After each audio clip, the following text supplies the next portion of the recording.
નમસ્કાર, આપ જોઈ રહ્યા છો નેશન પ્લસ ન્યૂઝ. હું છું આપની સાથે હેતલ ગોયલ.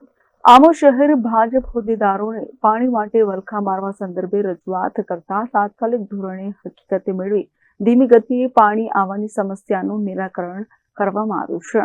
આમોદ શહેર મહામંત્રી હિતેશ શાહ અને હોદ્દેદારોએ આમોદ નગરપાલિકા વિતરણ વ્યવસ્થાની પાણી ટાંકીએ પહોંચી પાણી કેમ ધીમું આવે છે તે અંગે સંપૂર્ણ માહિતી મેળવી હતી. ત્યારબાદ ધારાસભ્ય દેવકિશોર સ્વામીને જાણ કરતા તેઓ દ્વારા આમોદ નગરપાલિકા ચીફ ઓફિસર પંકજ નાયકને તાત્કાલિક ટેલિફોનિક સંપર્ક કર્યો હતો.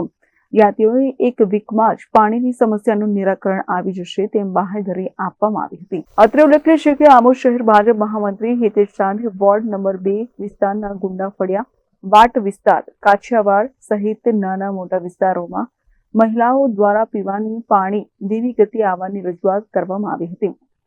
અને આ જ વિસ્તાર માટે જે પાણીની નવી ટાંકી બની છે તે ઘણા સમયથી કેટલાક દિવસથી બનીને તૈયાર છે, છતાં તેનામાં હજુ સુધી પાણીનું મેઇન કનેક્શન કોઈ અગમ્ય કારણોસર ન આપતા ધારાસભ્ય અને ચીફ ઓફિસરના સંપર્ક સાધીને પાણીનું એક વીકમાં જ નિરાકરણ આવી જશે તેમ મીડિયા સમક્ષ ખાતરી આપી હતી, જેથી સ્થાનિક મહિલાઓએ તેઓનો આભાર વ્યક્ત કર્યો હતો. આ સમયે તેમની સાથે ઉપસ્થિત શહેર ભાજપ યુવા મોરચાના પ્રમુખ સહિત કેટલાક સામાજિક કાર્યકર્તાઓ ઉપસ્થિત રહી સ્થળ નિરીક્ષણ કરી માહિતી મેળવીને પાણી વહેલામાં વહેલી તકે પહોંચે તેમ પ્રયાસો કર્યા હતા. ઘણા દિવસથી આમોદમાં પાણીની સમસ્યા, સાંજે પાણી આવે છે તો પ્રેશર ઓછું આવે છે એવા ઘણા લોકોના ફોન આવે છે અને એને લઈને આજે અમે જાતે સ્થળ ચકાસણી કરવા માટે આ બનેલી ટાંકી પર જોવા માટે આવ્યા છે. ખરેખર સુંદર સ્વામીજીના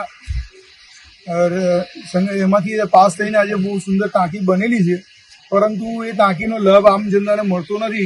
તો આજે સીઓ સાહેબ સાથે, ધારાસભ્ય સાથે વાત કરીને અમે સીઓ સાહેબ સાથે વાત કરી તો એમને મને કીધું કે એક વીકની અંદર અમે આ પાણીનું નવી ટાંકીનું કનેક્શન આપી દઈશું, જેથી કરીને આ જે પ્રેશરનો પ્રશ્ન છે એ સોલ્વ થઈ જશે અને આમ જનતાને જે આમોદની જનતાને પાણીનો થોડો પ્રશ્ન છે પ્રેશરનો એ સોલ્વ થઈ જશે એવી અમને બાંહેધરી સીઓ સાહેબે આપી છે. Sandeep Dixit, nation plus news, Amod. સમાચારોના સતત અપડેટ મેળવવા માટે અમારી નેશન પ્લસ ન્યૂઝની યુટ્યુબ ચેનલને સબસ્ક્રાઇબ કરો, બેલ આઇકન દબાવો અને જોડાયેલા રહો ફેસબુક, ઇન્સ્ટાગ્રામ અને ટ્વિટર પર.